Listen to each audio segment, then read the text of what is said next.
আমরা যখন আমাদেরকে বলছি যে আমরা বাংলাদেশি, এই জাতিসত্তাটা কবে থেকে আমরা জাতি, এটার কি কোনো দিন তারিখ আছে? একটা জাতি অ্যানথ্রোপোলজিস্ট যারা আছেন, যারা সোশিওলজি নিয়ে কাজ করেন, হিস্ট্রি, তারা বলছে যে একটা জাতি হয়ে ওঠার জন্য 3 থেকে 5 হাজার বছরের ইতিহাস লাগে। আমার ইতিহাসের অংশ যদি আমরা দেখি, প্রায় দেখা যাবে যে আমার ইতিহাসটা শুরু হয়েছে 1971 সালের 7ই মার্চ এবং শেষ হয়ে গেছে 16ই ডিসেম্বর। এই 9 মাসের মধ্যে আমার ইতিহাসটাকে বেঁধে ফেলে বলা হচ্ছে, একই লোক যারা এই বয়ানটা তৈরি করছে তারাই আবার বলছে 1000 বছরের শ্রেষ্ঠ বাঙালি, অবিসংবাদিত নেতা। শুনেছেন না আপনারা এই শব্দগুলো? তাহলে আমার ইতিহাসের বয়স 9 মাস, কিন্তু ওই 9 মাসে যিনি পলাতক ছিলেন, বিদেশে নির্বাসিত ছিলেন, তাকে বলা হচ্ছে আবার 1000 বছরের নেতা। তাহলে এটা কন্ট্রাডিক্টরি হয়ে গেল না? প্রপোজিশনটা কন্ট্রাডিক্টরি প্রপোজিশন হয়ে গেছে।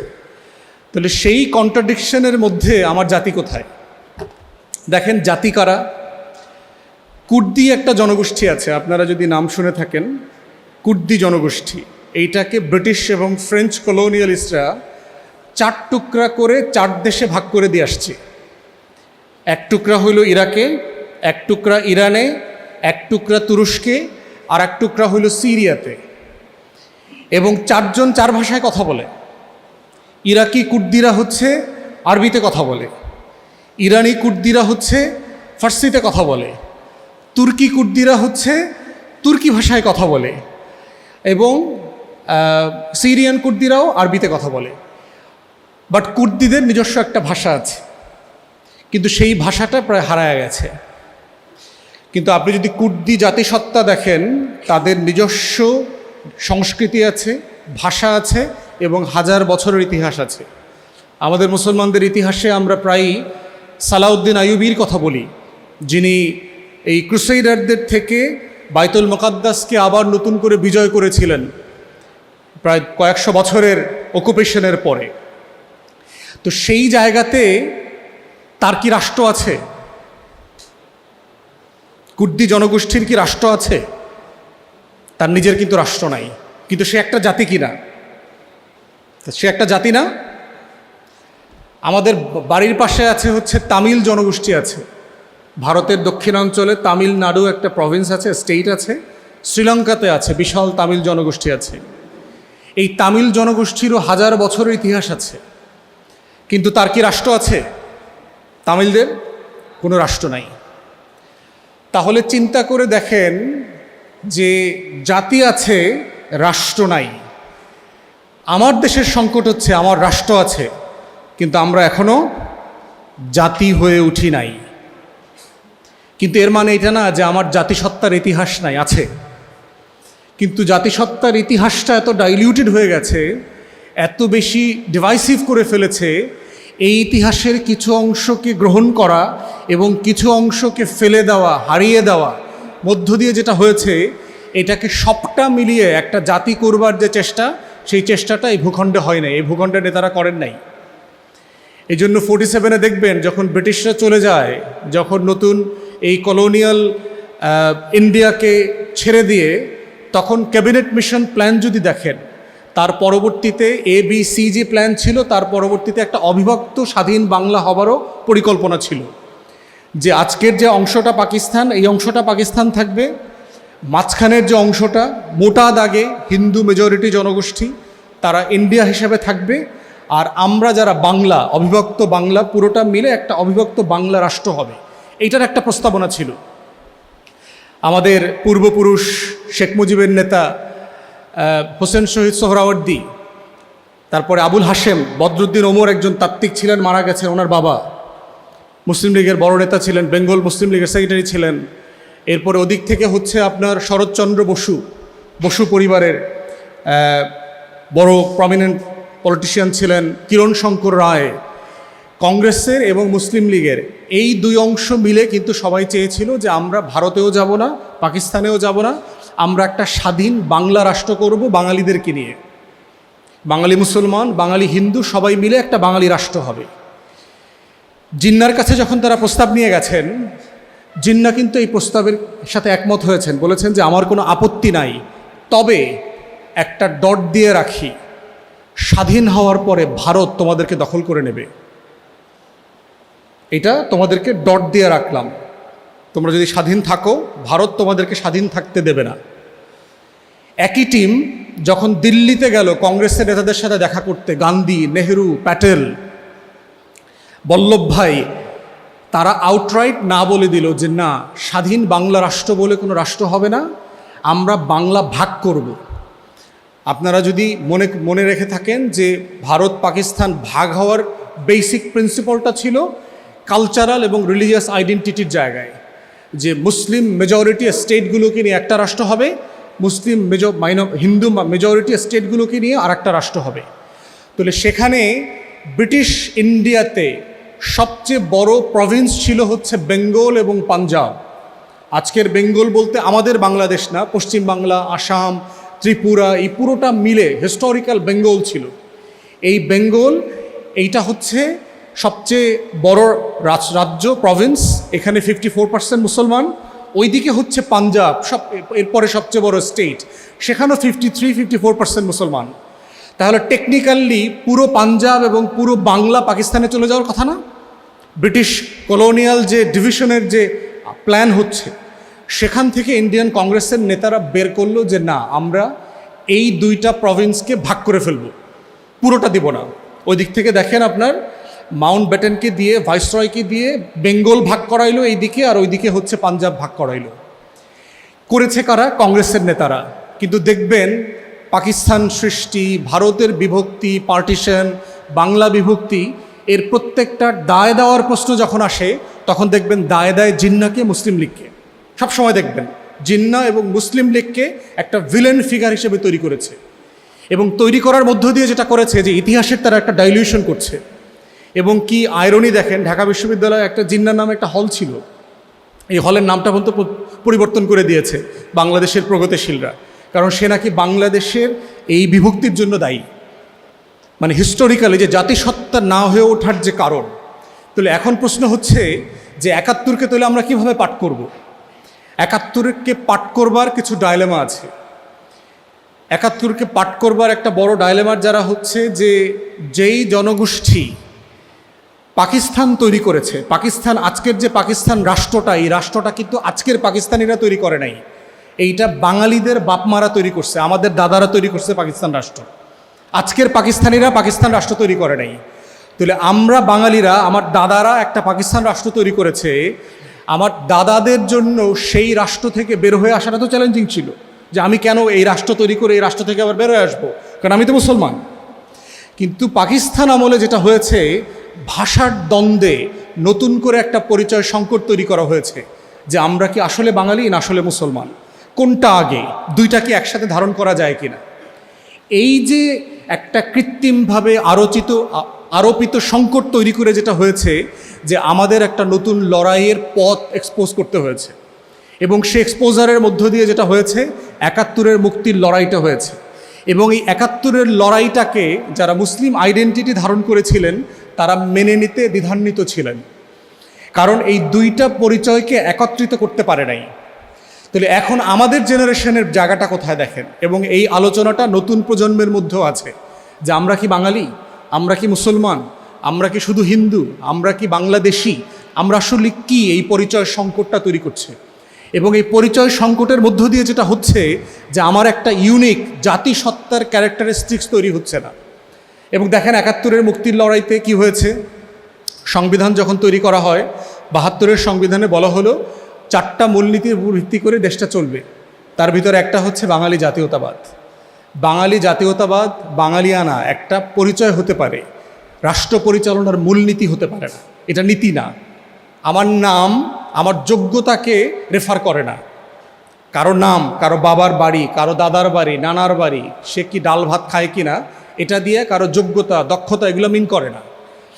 তো সেখানে দেখেন বাঙালি জাতীয়তাবাদ করবার সাথে সাথে প্রশ্নটা এসছে, এই ভূখণ্ডে যারা বাঙালি না তারা কি করবে, তাদের স্ট্যাটাস কি রাষ্ট্রে? অবাঙালি আছে না আমার রাষ্ট্রে? আমার রাষ্ট্রে উর্দুভাষী মুসলমান আছে না, যারা ভারতের বিহার থেকে আসছে, যারা ভারতের উড়িষ্যা থেকে আসছে, উত্তরপ্রদেশ থেকে আসছে, সেই 1940s পাকিস্তান রাষ্ট্র যখন হয়, আমার রাষ্ট্রে পাহাড়ি জনগোষ্ঠী আছে না? 70-এর মতো ছোটো খাটো আমাদের প্রচুর ট্রাইবাল জনগোষ্ঠী আছে, চাকমা, মারমা, হাজং, মরমু, এরকম প্রচুর জনগোষ্ঠী আছে। তারা এই রাষ্ট্রের জন্য যুদ্ধ করে নেই। 71 সালের 16ই ডিসেম্বর বিজয় মিছিলে প্রথম বাংলাদেশের তথাকথিত এই মুজিবীয় মুক্তিযোদ্ধারা গুলি করে হত্যা করে উর্দুভাষী মুক্তিযোদ্ধাদেরকে 32 নম্বরের সামনে। কেন? সে তো যুদ্ধ করেছে। অধিকার সমানটা, যিনি বাংলায় ভাষায় কথা বলেন তিনি 71-এ যেভাবে মুক্তির লড়াইটা করেছেন, যিনি উর্দু ভাষায় কথা বলে এই স্বাধীনতার জন্য লড়াই করেছেন, কোনজনের মর্যাদা কম? মর্যাদা কি কোনো অংশে কম কারো জন্য? হাজার হাজার চাকমারা দেশের স্বাধীনতার জন্য যুদ্ধ করেছেন, হাজার হাজার। তাহলে আপনি যখন বাঙালি জাতীয়তাবাদ বললেন, সেই চাকমা মানুষগুলোকে এই বাংলাদেশ রাষ্ট্র থেকে আপনি আলাদা করে ফেললেন। এইটার দায় আপনাকে কে দিয়েছে? এটার অধিকার আপনাকে কে দিয়েছে? তাহলে আমরা একটা জাতি হইতে না পারার সংকট এই ঐতিহাসিক পরম্পরা দিয়ে আমাকে বুঝতে হবে যে আমি আসলে কেন একটা জাতি হইতে পারলাম না। সংবিধান বোঝার আগের সংকট এগুলো। সংবিধান খুব ছোট্ট জায়গা। বাংলাদেশে অধিকাংশ আইনের ছাত্রছাত্রীদেরকে পড়ানো হয় এটা একটা আইনের বই। বাংলাদেশের অধিকাংশ আইনজীবীরা মনে করে সংবিধান একটা আইনের বই। আপনারা কে কে মনে করেন এটা একটা আইনের বই? কিতাবুল আইন কে কে মনে করেন? কেউ মনে করেন না? ভয় পাচ্ছেন? তো এখন এই সংকট যেটা করে, যখন চাকমা পাহাড়ি জনগোষ্ঠী শেখ মুজিবের সাথে দেখা করতে যায়, গিয়ে বলে যে আমরা তো বাঙালি না, কিন্তু আমরা তো দেশের জন্য যুদ্ধ করেছি, তাহলে এই জাতীয়তাবাদের প্রশ্ন কিভাবে সমাধান হবে? তখন শেখ মুজিব তাদেরকে বলেছিল ইনফেমাসলি যে তোমরা বাঙালি হয়ে গেলেই তো পারো। বিষয়টা কেমন হয়? আপনি বাড়িতে, বিয়ে বাড়িতে দাওয়াত দিয়েছেন, রান্নাবান্না করেছেন, শুধু গরু গোশত। আপনার হিন্দু বন্ধুরা এসে জিজ্ঞেস করতেছে আমাদেরকে দাওয়াত দিলি কিন্তু শুধু গরু গোশত রান্না করলি। ওই সময় যদি তাকে মুখের উপরে বলেন হিন্দু হয়ে আজকে মুসলমান হয়ে যা, মুসলমান হয়ে গেলে গরু গোশত খেয়ে দিয়ে আজকে বিয়ে বাড়ি খাওয়া খেয়ে ফেলবি। আপনি একটা জনগোষ্ঠীকে, একটা বিশ্বাস, একটা আইডেন্টিটি ধারণ করা মানুষকে সাডেনলি বলতে পারেন যে আপনি এইটা হয়ে যান, ওইটা হয়ে যান, ধর্মত্যাগ করে ফেলেন। পশ্চিমে দেখেছি মুসলমানদেরকে প্রায় বলে শুকুরে গোশত খাও। তোমরা ব্রিটেনে থাকতে চাও, তোমরা আমেরিকাতে থাকতে চাও, তাহলে তোমরা খ্রিস্টান হয়ে যাও। তাহলে এই প্রশ্ন যখন ছুঁড়ে মেরেছে, তখন আলটিমেটলি সেই জনগোষ্ঠীর ভিতরে যে ক্ষোভ, সেই ক্ষোভটাকে ভারত সফলভাবে কাজে লাগিয়েছে। এই চাকমা জনগোষ্ঠীকে অস্ত্র হাতে তুলে দিয়েছে, মিজোরামে নিয়ে হাজারে হাজারে প্রশিক্ষণ দিয়েছে, প্রশিক্ষণ দিয়ে শান্তি বাহিনী তৈরি করেছে, সন্তুল আর্মা তৈরি করেছে, করে বাংলাদেশকে অস্থির করে তুলে দিয়েছে। তাহলে এই যে জাতিসত্তা না হওয়ার, মানে রিপিটেডলি মুক্তির লড়াই হওয়ার পরেও জাতি না হইতে পারার যে সংকট, এটা যেটা হয় একটা রাষ্ট্রকে অস্থিতিশীল করে দেয়। আপনারা যদি পলিটিক্যাল সায়েন্সের প্রফেসর রৌনক জাহান আছেন, প্রফেসর রেহমান সোবহানের ওয়াইফ, রৌনক জাহানের একটা বিখ্যাত বই আছে যে পাকিস্তান রাষ্ট্র কেন ফেল করেছে, এটা যদি পড়েন, এবং সেখানে সেইটা বলেছে যে এই রাষ্ট্রের যে পরিমাণ অবদান আছে তার ফেইলিওরের জায়গায় হচ্ছে সে একটা জাতি তৈরি করতে পারে নাই, যে আমরা সবাই মিলে একটা জাতি পাকিস্তানি, এই ফ্রেম। এবং এইটা শেখ মুজিবও তৈরি করতে পারে নাই 71-এর যুদ্ধের পরে। তাহলে 47-এর পরে পাকিস্তানি শাসক গোষ্ঠী যে ফেলটা করেছে, এক্স্যাক্টলি শেখ মুজিব, আওয়ামী লীগ 71-এর পরে ওই ফেইলিওরটা করেছে। এবং এইখানে সাকসেসের জায়গা হচ্ছে শহীদ প্রেসিডেন্ট জিয়াউর রহমানের।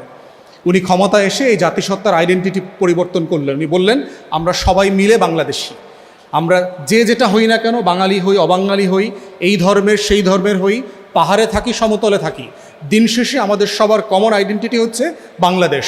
কারণ এই সীমানার ভিতরে আমরা যারা থাকি আমরা সবাই বাংলাদেশি।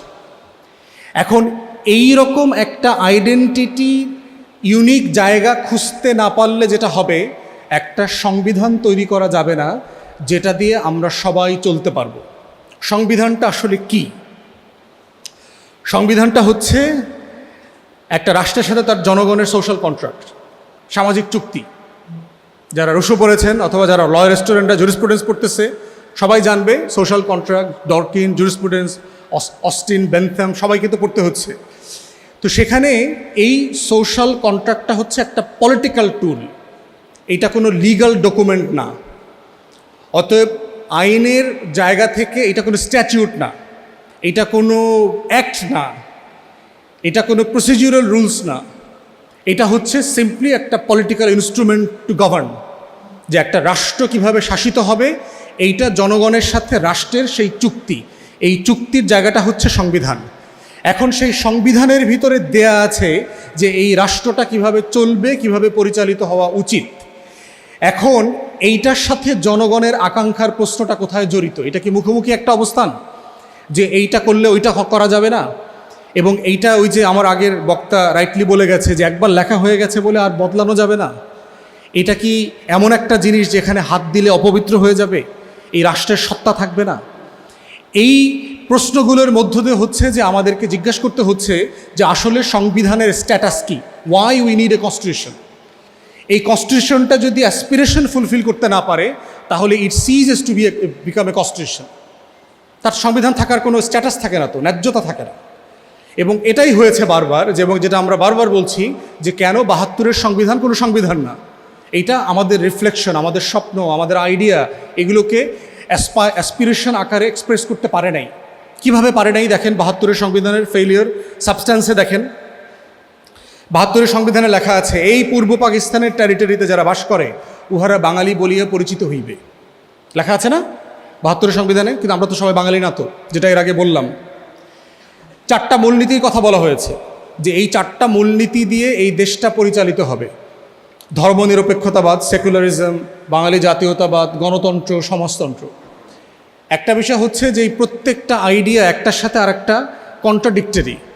গণতন্ত্র আর সমাজতন্ত্র একসাথে ওয়ার্ক করতে পারে না, এটা প্র্যাকটিক্যালি পসিবল না। সমাজতন্ত্রের সাথে রাষ্ট্রের মালিকানার প্রশ্ন জড়িত। রাষ্ট্র স্টেট অ্যাকিউজিশন করে ফেলে সব রাষ্ট্রের মালিকানা, কোম্পানি যা যা আছে সব কিছু হচ্ছে রাষ্ট্র মালিক। কিন্তু গণতন্ত্রের সাথে সম্পর্ক হচ্ছে ফ্রি মার্কেট ইকোনমি, একটা ব্যক্তি মালিকানা, মানুষ উদ্যোক্তা হবে, নিজে ব্যবসা করবে, পুঁজি বিনিয়োগ করবে, লাভ ক্ষতির মালিক হবে। এই গণতন্ত্রের সাথে যে ফ্রি মার্কেটের সম্পর্ক এইটা সমাজতন্ত্রের সাথে যায় না। এবং ৭১-এর এই প্রগতিশীল চাপিয়ে দেয়া হজবরলা সংবিধানের এইটা একটা বড় মোটা দাগের সমস্যা। গণতন্ত্র লেখা আছে কিন্তু সেই গণতন্ত্রের নামে বাংলাদেশে ৪র্থ সংবিধান করে গেছে না ৭২-এর সংবিধান পূজারীরা। ৪র্থ সংবিধান করে একদল কারা করেছে? এই ৭২-এর সংবিধান যারা করেছে তারাই তো। তাহলে ৭২-এর সংবিধান এত মহান যে এই সংবিধান দিয়ে ৭৩-এর মার্চে একটা ভালো নির্বাচন করা গেল না। শেখ মুজিব ২৯৩টা সিট টাকায় নিয়ে গেলেন, বঙ্গভবনে গিয়ে বললেন যে আজকে বাংলাদেশে কোনো বিরোধী দল নাই। তাহলে যারা ৭২-এর সংবিধান করেছেন তারাই আবার বলছে দেশে কোনো বিরোধী দল নাই, তাহলে গণতন্ত্র কোথায়? সেকুলারিজমের কথা বলা হচ্ছে। প্রশ্ন হচ্ছে যে আপনি আইডিয়াগুলো পেলেন কোথায়? আমাদের স্বাধীনতার ঘোষণাপত্রে বলা ছিল যে বাংলাদেশ রাষ্ট্র, যেটা রিপাবলিক আমরা প্রস্তাব করছি, সেইটা 3টা মূলনীতির ভিত্তিতে পরিচালিত হবে। সেই রাষ্ট্রটা সাম্য, মানবিক মর্যাদা, সামাজিক সুবিচারের কথা বলা আছে ঘোষণাপত্রে। এই 4টা মূলনীতি আপনি কোথায় পাইলেন? এইটার ম্যান্ডেট নিলেন কোত্থেকে যে রাষ্ট্র পরিচালনার জন্য এই 4টা মূলনীতি? আপনি 69-এর গণ অভ্যুত্থানে নিয়েছিলেন, 66-র 6 দফা কর্মসূচিতে বলা ছিল, 70-এর নির্বাচনে বলা ছিল, আওয়ামী লীগের গঠনতন্ত্রে বলা ছিল, 71-এর ঘোষণাপত্রে লেখা ছিল। তাহলে আপনি 4টা মূলনীতি চাপিয়ে দিলেন কিসের ভিত্তিতে আমাদের উপরে? এটার ম্যান্ডেট কোথায়? তাহলে এই যে একের পর এক আপনি আমার স্বপ্ন, অ্যাসপিরেশনের বিপক্ষে দাঁড়িয়ে একটা কিতাব রচনা করলেন, বলছেন এটাই হচ্ছে সবচেয়ে সফল, মহান এবং পবিত্র একটা জিনিস যেখানে হাত দেওয়া যাবে না। এবং এই সংবিধান দিয়ে কি করলেন? আপনি বাংলাদেশে প্রথম গৃহযুদ্ধ লাগাই দিলেন, পাহাড়ে অশান্তি, সশস্ত্র সংগ্রাম শুরু হইল ৭২-এর সংবিধান দিয়ে। ৭২-এর সংবিধানটা কারা করেছে?